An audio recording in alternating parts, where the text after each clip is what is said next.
Hi guys, today I'm playing Midnight on the Milky Way. In the depths of space, without a memory or face, you find yourself aboard a train of mystery and stars. The passengers aboard, some dangerous, some odd, offer you no answers as you search throughout the cars. The clock is slowly ticking, your stop is coming into sight. You find out who you are looking for on this lonely, starry night. Because I could not stop for death, he kindly stopped for me. The carriage held but just ourselves and morality. We slowly drove. He knew no haste, and I had put away my labor and my leisure too, for his civility. He passed the school where children strove at recess in the ring. We passed the field of gazing grain. We passed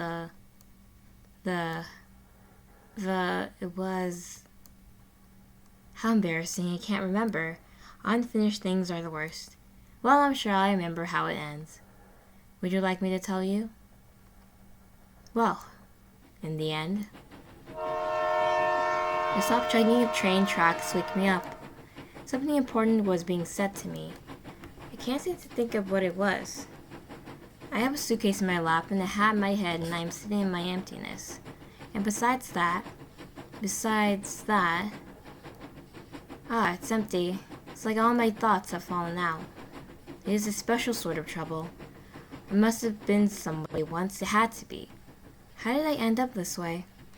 Where is this train going? I am a person made of nothing.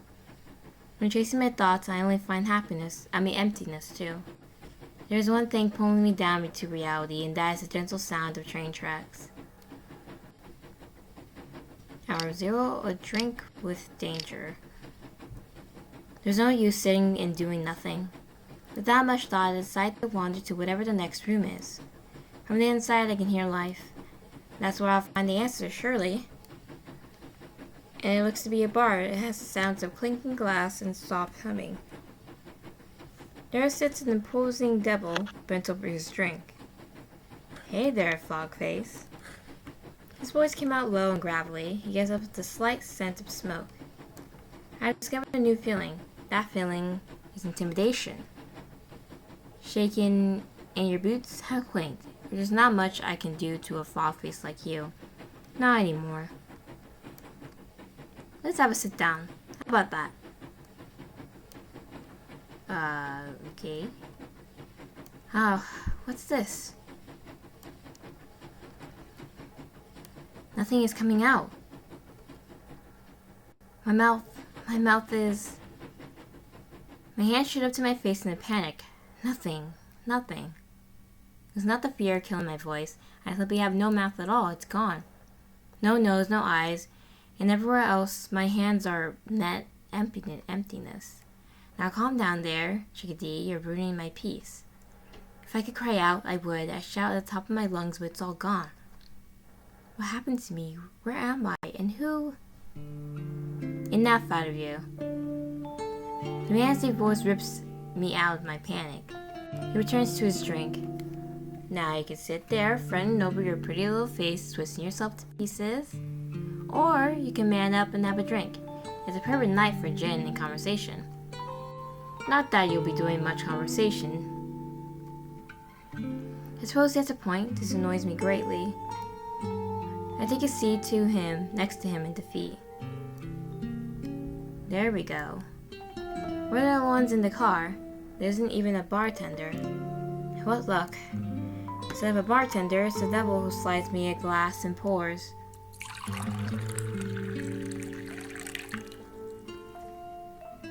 Got this from behind the counter. It don't taste too bad, I say. The name's Huffy, by the way. Huffy the knife? Even if I could respond, I realize I haven't got anything to respond with. Because even my name is gone. I look down into my drink. Looking back at me is a dark fog. That's me. This train, do you know how you got on it? I weakly shake my head. Maybe you're lucky forgetting so easily.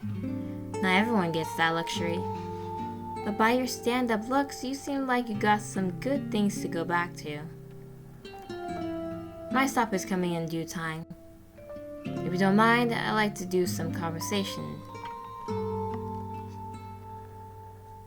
The devil takes a slow sleep from his glass. Now, I don't want to be too self-appreciative, but I say I can read people pretty alright. When I see a fog face like you, I see someone who gets muddy too fast. That's no good, especially where I'm from. Where I'm from, it's best not to think too hard about nothing. But I'm bad at following my own rules, Bogface. Maybe that's why we're sharing a drink like this. If that's the case, I got lucky after all. You must not remember how you got here, but I do. I was finishing up some work, the kind that's supposed to go down easy. Boss giving me the picture, the job was some guy who was your height, but skinnier. I say, you got me clipping a bookworm. I guess he was clever with money in some way, causing some upset with the fellas in high places. Nothing to worry about, of course, because by looking at him, I could tell I'd be getting drinks before dark. So I head into town thinking of how I'm going to do this. There's no less clean and crisp, so it makes for a good thinking. A guy that build don't have the muscles to fight back, but he sure do got the brains. If I were him, with all those smarts and all that money, I'd make sure my back was being watched. I get a few guys, I keep a cutter on me. It was gonna be a good night, I felt it. He wasn't so hard to find. He looked like a coat rack, running around in that new suit he must have bought with the swipe cash. If he didn't get so greedy for that suit, maybe we would have waltzed like we did. Although, I was plenty alright with waltzing. Excuse me. I walked right into his trap. I sometimes like to do that, just to get myself giddy. I knew that he waited on the back of the alley. There might be maybe 2 guys wait from behind, and we have a real good waltz just for the fun of it. It's a cliche, but I'm a romantic. And the skinny fellow who led me to this wonderful night, why, I ought to give him a sloppy kiss on the lips for showing me such a good time. You wouldn't get it, you're a stand-up guy. It's better if you don't. But there was a day back when that I learned to find joy in what I do. I could hear the sweet sound of knives coming out of sheaths behind me. That only got me more excited. I can't help but think, are they gonna swing or stab? Is the blade newly sharpened, or has it got the wear in on it? Are they the calculating sort, or are they full of fire? How long will this moment be? When you see the fight in the other man's eyes, you know it will be something to savor. I push my blade right into the side of the first grunt. It goes in easy, like it's hot through butter. He goes down just in time for another fellow to jump out, swinging some iron rope. Oh, pipe. I take that pipe. Oh, I didn't do that. Crack, he sent flying into the frost. It got my blood going, but it's nothing too bad. Just wasn't good enough, you see. There was no passion. And then I turned around. It was a skinny fellow I was sent to chip off. I'm afraid a weakness of mine is that I'm not too keen with faces. I'm better at seeing people with how they carry themselves. And this coat rack, well, I won't remember his face. But I'll sure as hell remember his quick step and the hot feeling in my chest when his knife pierced it through. When you see a man's eyes, and you see the fight in them, you can tell if they're fighting for their life or if they're fighting for something else. These are the eyes of someone who didn't care for his life. He was fighting because he liked it. I took my own knife, slick with blood, and gave him a good thrust to the side. As much spark as he had, it couldn't keep him standing, so I watched him gasp like a fish in the snow. I could have done anything. Maybe I'll be a clean-cut fellow in another life, or maybe I'll go back into the dirty business. But as I think, no matter how many times I get reborn, I'll remember that heat I felt when that coat rack of a runt stuck me in a good one in the heart. Sounds strange in a line of business where you shouldn't be thinking these things, but it felt like I was coming home. And one way or another, I was on this train. I know it doesn't make much sense, but that's the way things happened. I'm at a loss for words. The man I'm drinking with is dangerous. The overwhelming urge to run takes me. I don't expect a do-gooder like you to get it. For you people, your life is all cut out for you. I didn't try to get into this business. More like the business got into me. Some folks, we don't get to start off so clean.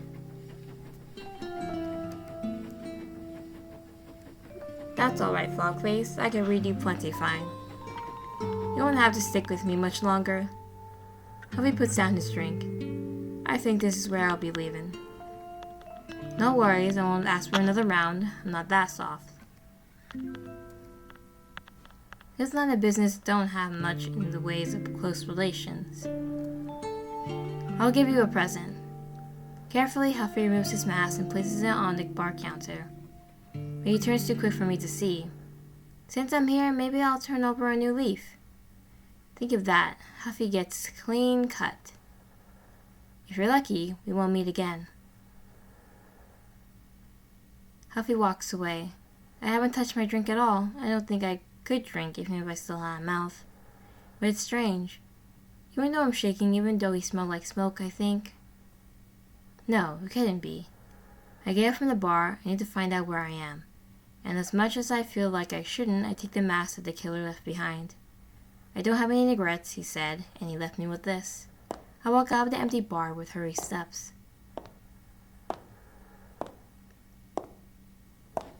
The rooms I find are empty of life. The only sound, louder than my thoughts, are a rhythmic dragging of the train and my own panicked footsteps.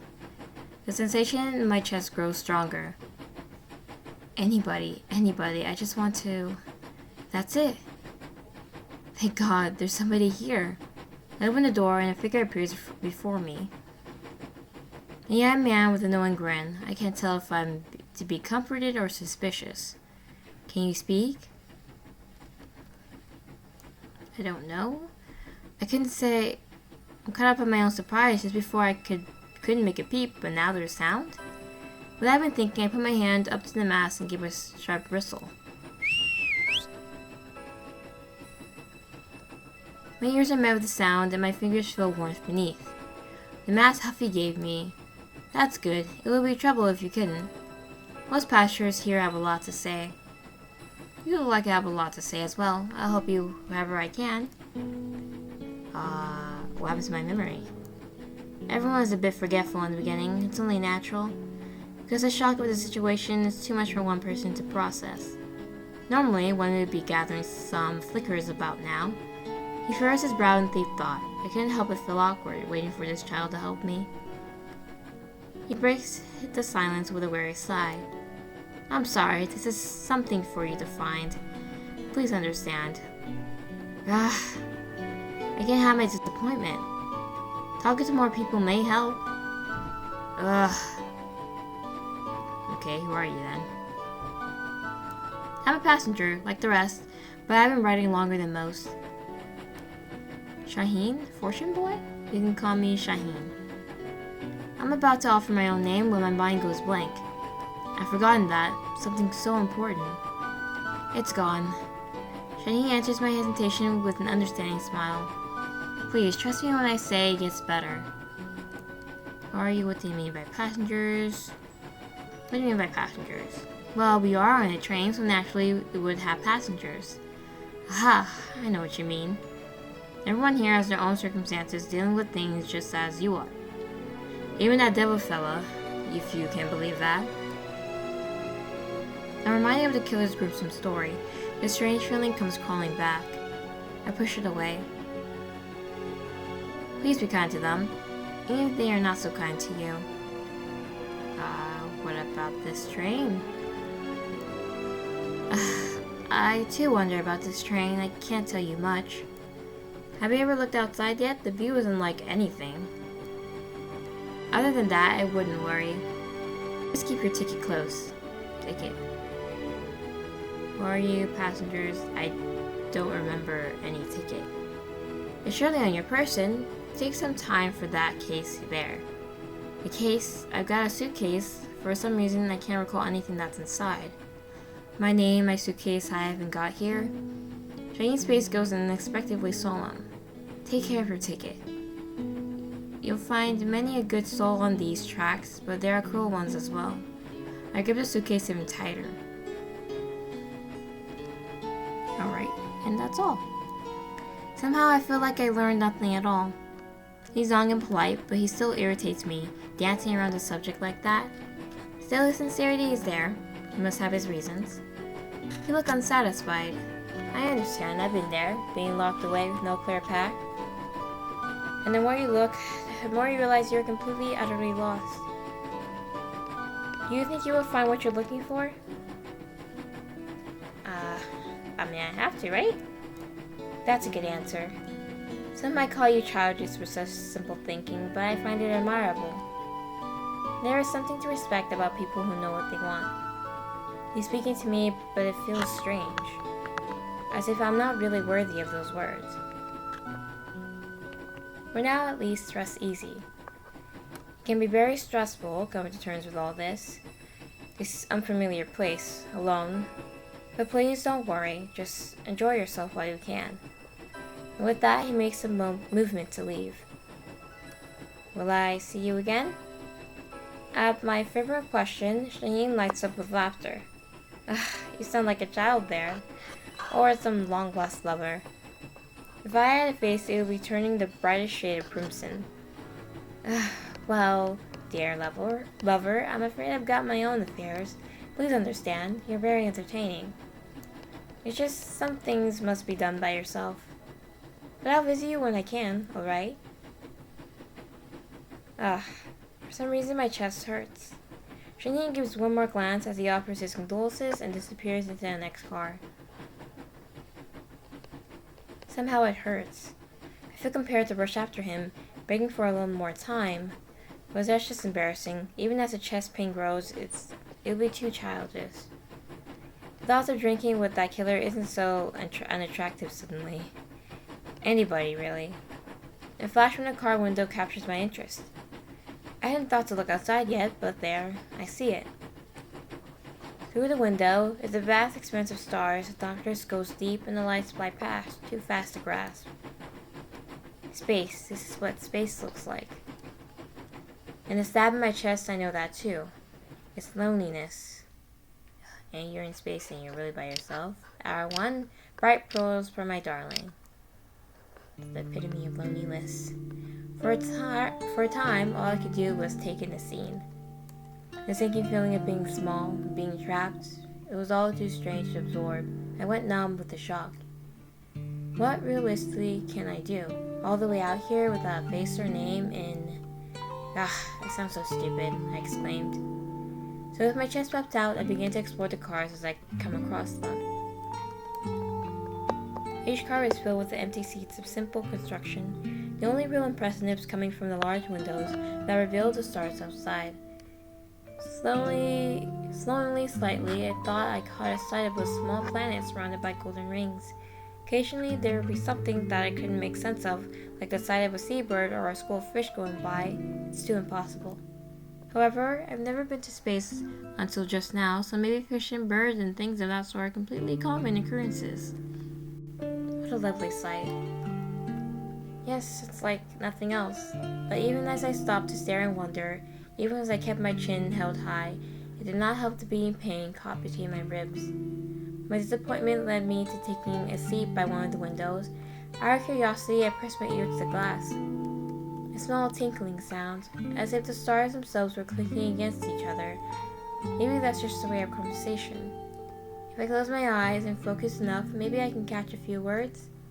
Maybe I can understand what they're saying. Maybe I'll learn something.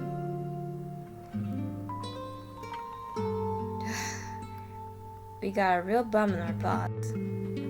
What was this? Welcome aboard the Gemini 22. Value passenger. You've been catnapping for a while. I'm your devoted attendant, Doppler. Doppler Neckoman? It's a cat. A real and true talking cat. He's wearing some kind of clean-cut uniform, not a whisker out of place. Does he have whiskers? Doesn't look like he has whiskers. Well, if it's a uniform, then it's certainly for this Gemini 22 thing. What is it, passenger? It's rude to stare. I'm sorry. You see, Doppler, I haven't seen another person in some time, and I'm a bit confused. Oh, so I can take you're trying to sniff out some answers, huh? That's just it. And Mew want me to help Mew?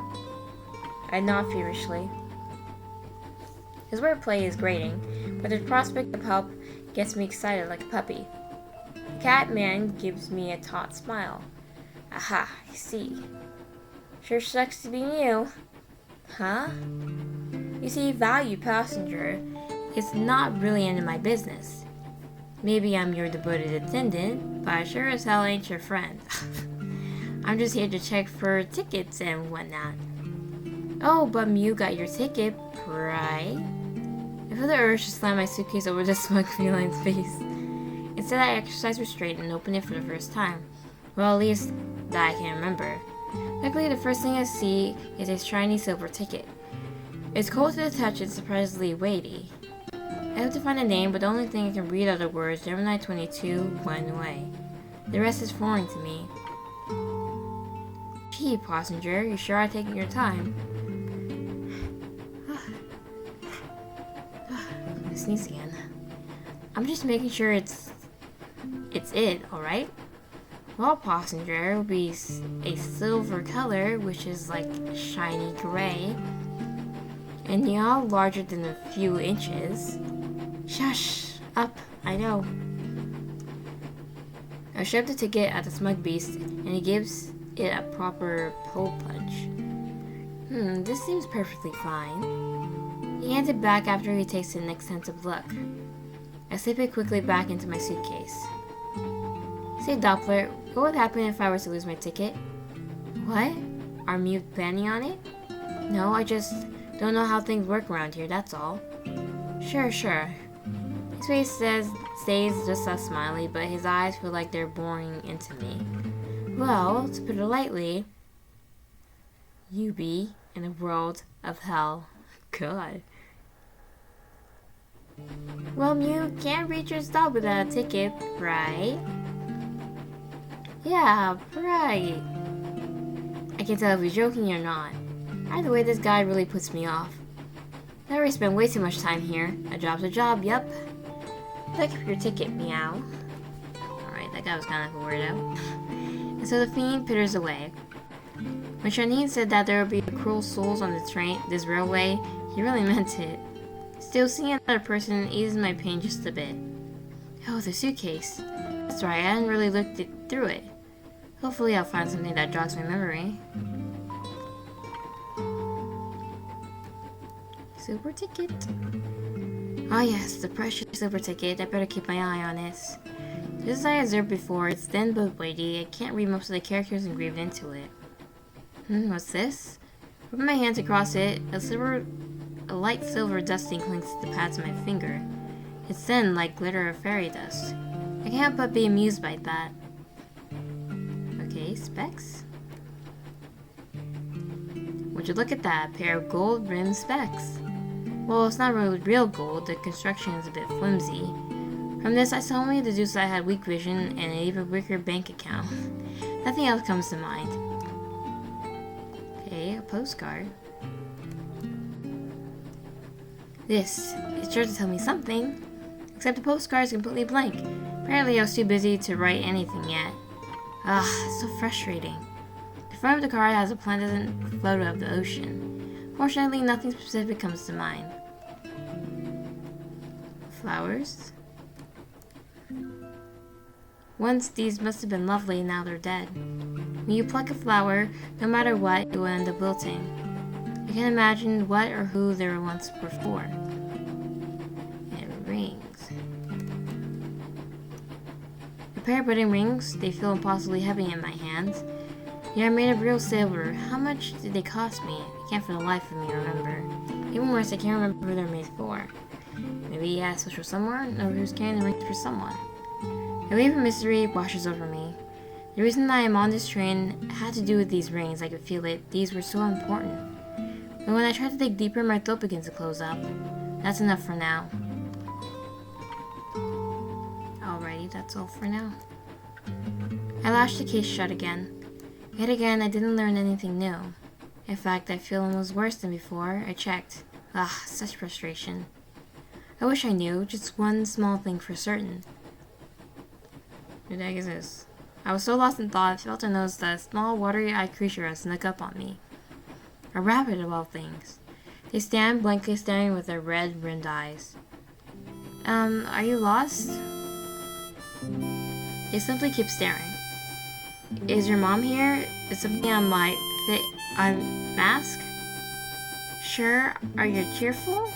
I admit my spirits aren't that high. Nay, sir, cheerful. As in, you're crying tears?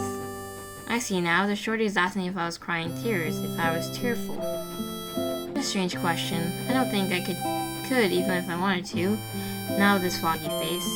I'm not sure what you're referring to, I'm just fine. But sure, I heard cheers. Are your heart washed tearful? I keep hearing cheers, so I went to see. There's something I don't know how to respond to. Maybe my heart really was in tears.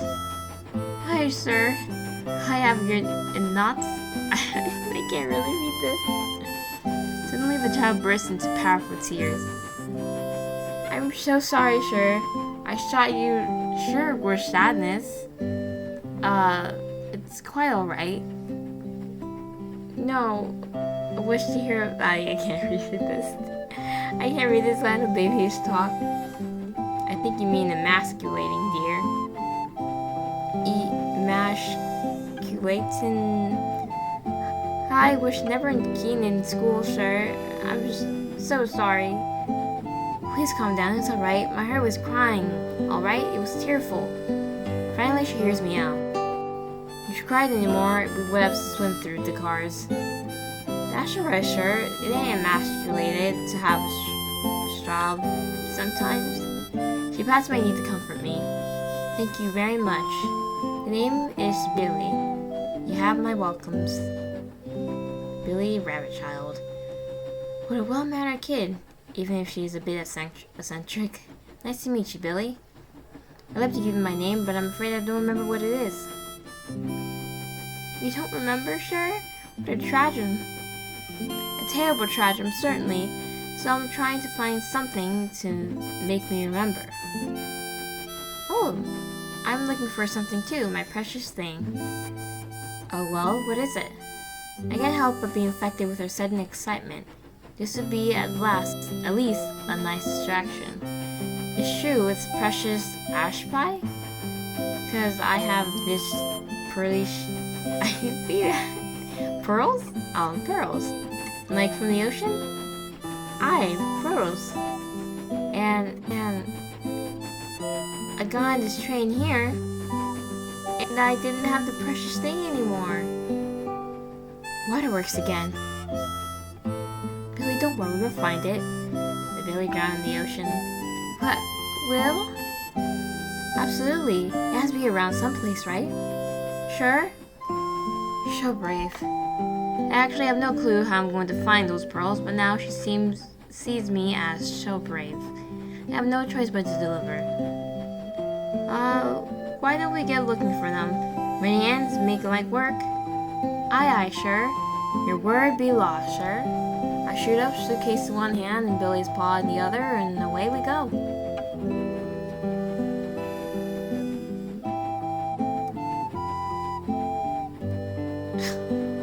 I have no idea what we're doing. Sure, are you doing Rosie in there? I got myself tucked halfway under one of the tables of the dining cars. Derriere out, nope. Just as in the bar, there's nobody manning the place. That means we can search every place as we please. Except, I'm sorry, Billy, there's nothing but carpet under this thing. Sure, no need for sorries. I can show you putting a whole lot of shoulder into it. I appreciate the appreciation, dear. More searching that leads to nothing. The furnishings of this place are woefully outdated and worn, with films of dust blanketing the entire rooms. Furthermore, the construction is just confusing. Walking from one car to another in a linear fashion feels somehow labyrinthian with the repeating cars, and when they don't repeat, they seem to be out of order somehow. Say, Billy, if you had a bar and a dining car, wouldn't it make sense to put them together? If people are looking for a proper drink, they have a meal first, then head to the next car. Placing them too far apart seems like a bad business decision. Whoever built this place must have been halfway silly. I put myself out from under the table with a sigh. If I were to have a drinky, I want to walk off to meet Shupper first. Well, that's a peculiar line of logic indeed. Sure, you just don't understand. Dash must keep a fig? A fig? No reason why you couldn't keep one, even if the bar was the next car. Although I didn't see any fig stock in the cabinets here. Sure, you're acting silly. Fig, as in tall glass of water? To weep? That thing got gabbed up here? Ah, figure. Hey, how did a little kid like... Oh, never mind. Clear observation, sure. Too wheat. How I like to give her parents a talking to. She talking about something inappropriate? I don't get it. Except they probably aren't here. Billy, are your parents on the train? Nah, they'd be optioning mosh like it. You mean you don't know for sure? Sure, I prefer them to be shouting than join me. I shouldn't judge family matters like this, it's rude to intervene, but I can't help but be concerned.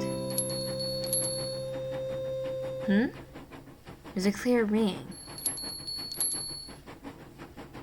I hear coming from the last car. But we already went to that car and it was empty. It overtakes both of us. Here should... Nosh. Now calm down, dear. I'm sure it's just an auditory hallucination. Yes, an obligatory hallucination. Of course, and we just coincidentally both had it at the same time. Of course, we're sharing it to be a coincidence. Nah, it's there again. Sure, I'm fearing for me soul.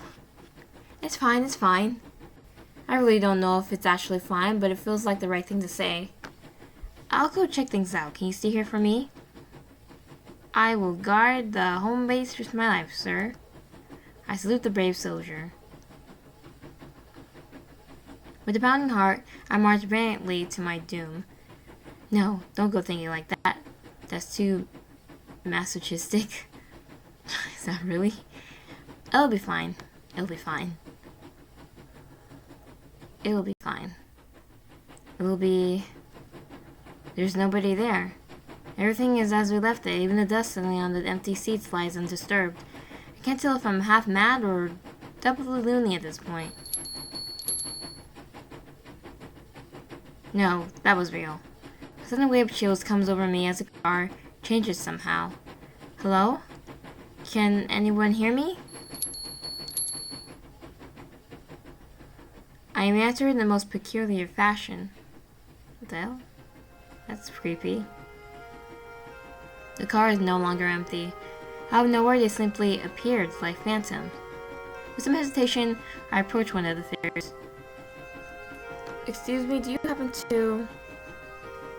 The person I'm speaking to is something like a translucent shadow, flickering like a candle in the gentle wind.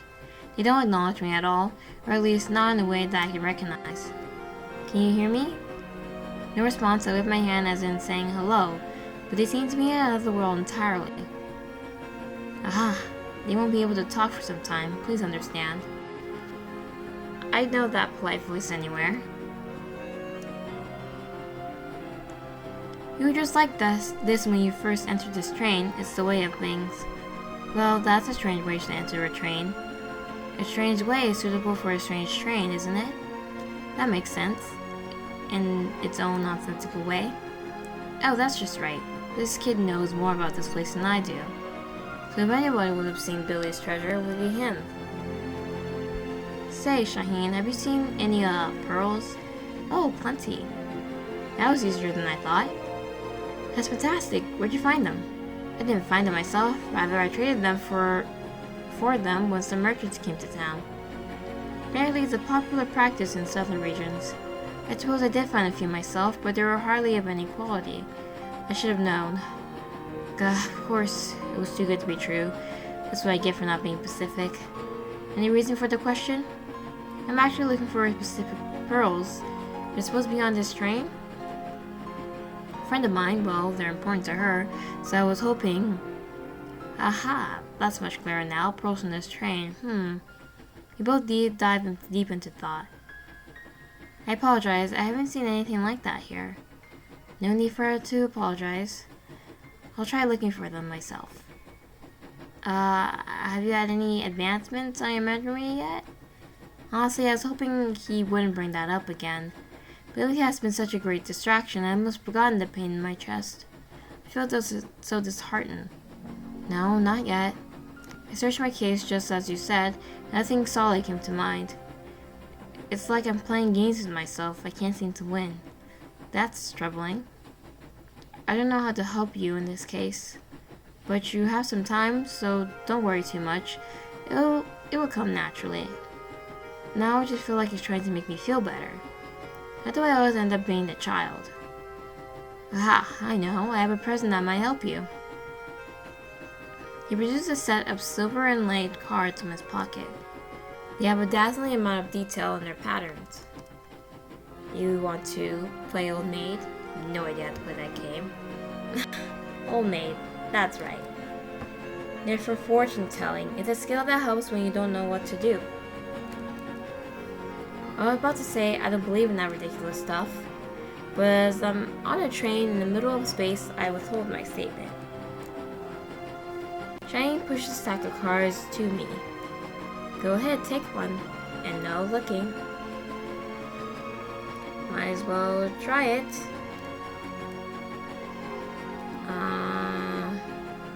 I'll take the bottom card.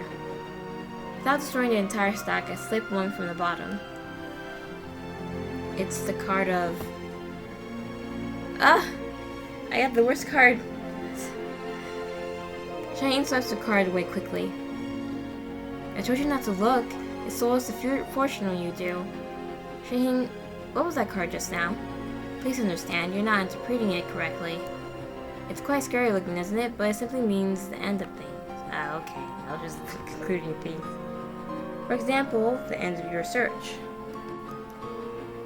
Are Mio bothering the other passengers? Or the end of this conversation? I'll find you another time. Just like that, he ducks away. How does he move so fast? Oh, he's back! The Nico man. What were you doing here, valued passenger?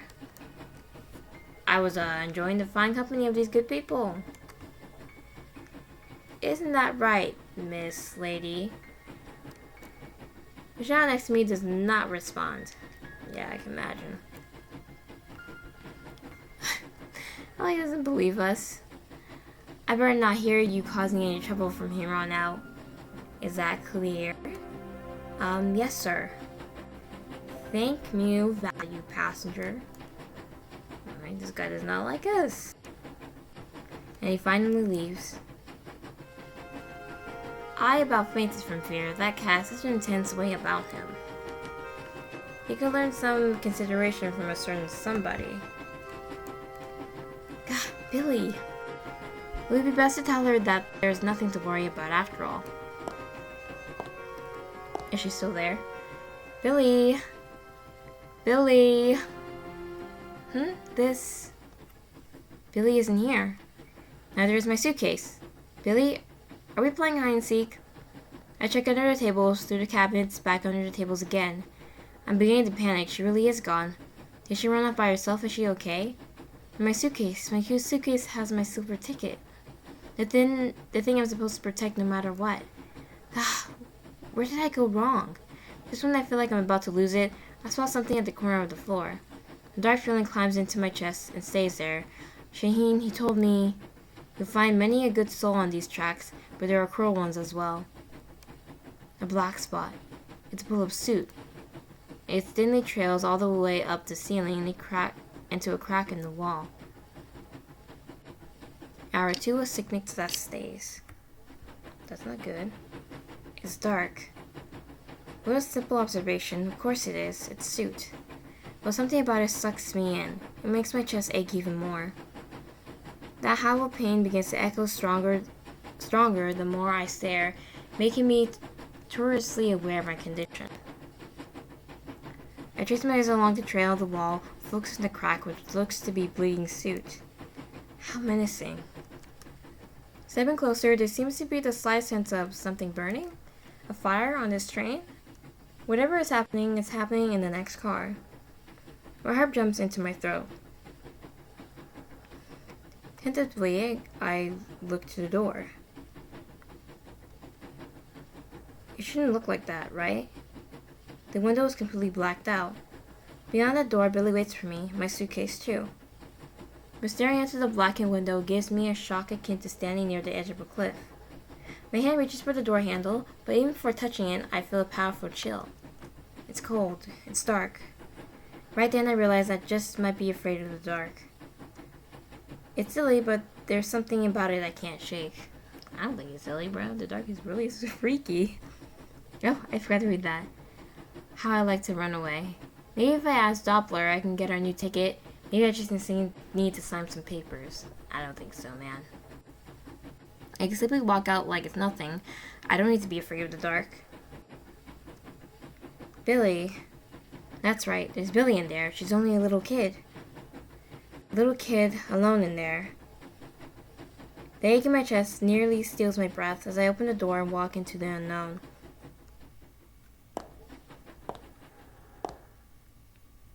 This car feels different. Feels like I'm falling into an abyss I can't crawl out of. It's so dark I can't tell where any of the walls are. The air is still. I imagine this is what being in a coffin is like. But there is another person in this coffin. Illuminated by a perfect window of moonlight is a girl in white. In contrast to the rest of the car, she's almost glowing. For some reason, I have a thought of running to her. Some latent instinct to trust her and call her name, but when I go to call out, I can't think of a name to say. Instead, I shuffle through the block, feeling for a seat beside her. One materializes. I can't see much of her face, but I can tell she's smiling. I'm sorry, but do I know you? She seems to freeze in surprise for a moment, then resumes her wonderful smile.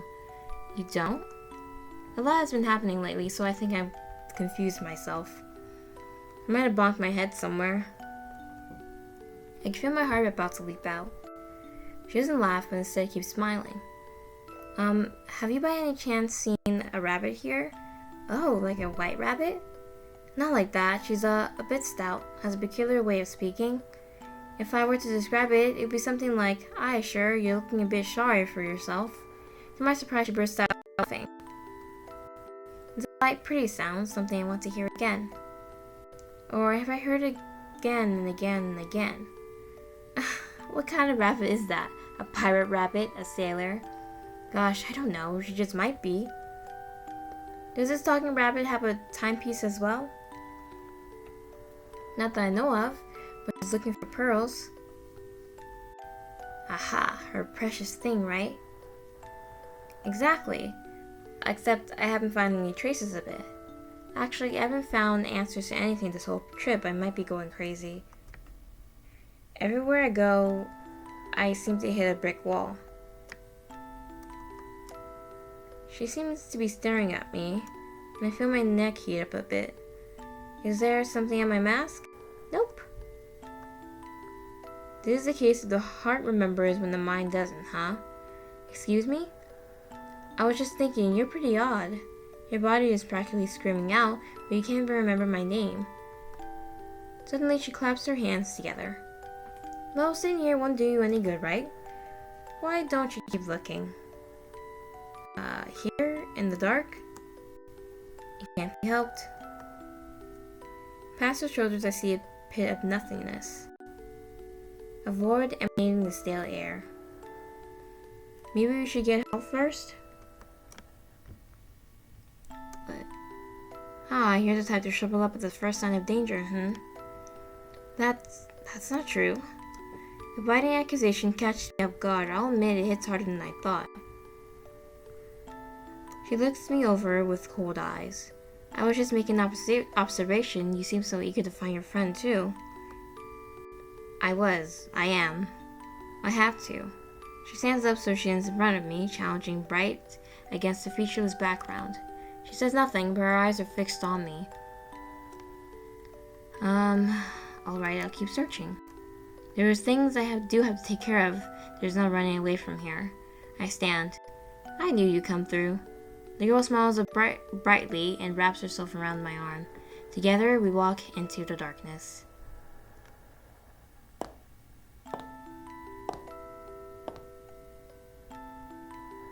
My footsteps met the floor with echoing, uneasy sound. I can only walk forward. I'm afraid if I turn into this in the slightest, I'll get lost. Never mind that. I'm surely lost. I go to ask the girl for guidance, and my voice comes out in a petrified hush. Is this it? I've met with a soft giggle. Just keep going, she says. She clamps onto my arm even tighter than before. I feel that I have no choice. A feeling begins to arise within me. Once a girl clamped onto my arm tighter than I expected. I had no choice but to give up. She knew then that I could feel her heartbeat, and I suspected she could feel mine as well. It was impossible not to. My chest was going to pieces. I always let myself get toyed with. I always go along with things. That's the worst thing about me.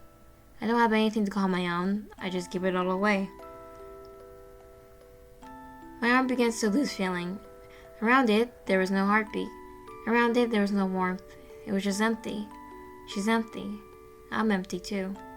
I want to stop walking, but she's got me in her hold. I'm swept along with her footsteps. Our pace is brisk, but the ground covered is a complete mystery. Still, she seems sure. There's nothing here, I say. Billy's not here. She's close, I'm sure. How can you know? And the grip gets even tighter. A sound. For me, I know who it is. There's somebody calling for me back there. Sir? Sir, get out. Run. Far away. That voice is for me. I'm quickly made aware of how far the exit is, but it's now too late to worry. I turn my head to follow the voice when I'm jerked forward even harder than before. What are you doing? The girl snaps. It's there. It's right there.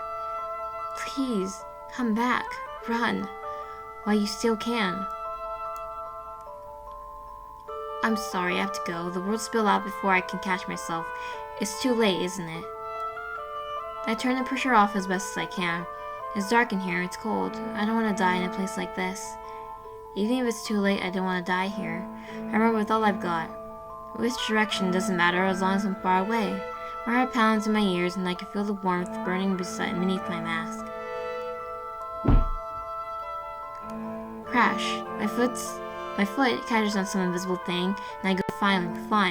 The wind has knocked out of me, the mask is ripped from my face by sheer force before sliding into the dark. I'm frozen on the ground. It's over. It's over. Nothing happens. I hesitate to move, but I don't hear anything behind me either, so I lay in fearful silence. Is it really okay? Shaking, I bring myself to my feet. The exit shouldn't be that far. I go to take a step. Come back to me. Something.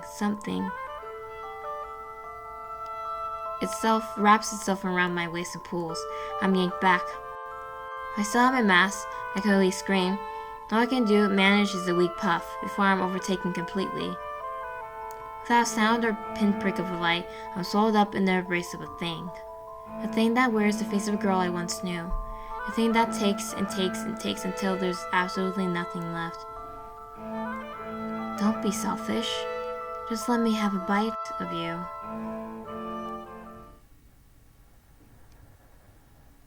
Hello, dear passenger. It seems that the worst has befallen you. Despite how you tried, you couldn't regain those precious memories. That's because not everyone who tries to help you has good intentions. Glum, right? But this is how the world works, even if it's sad. It would be a shame if the story ended on such a dour note. So, do your best? I know you'll find a way.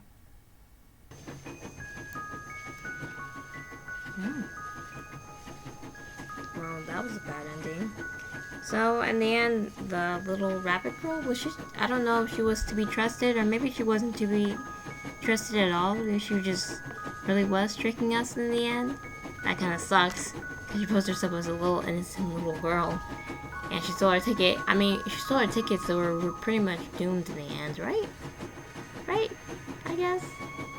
This was pretty interesting in a way.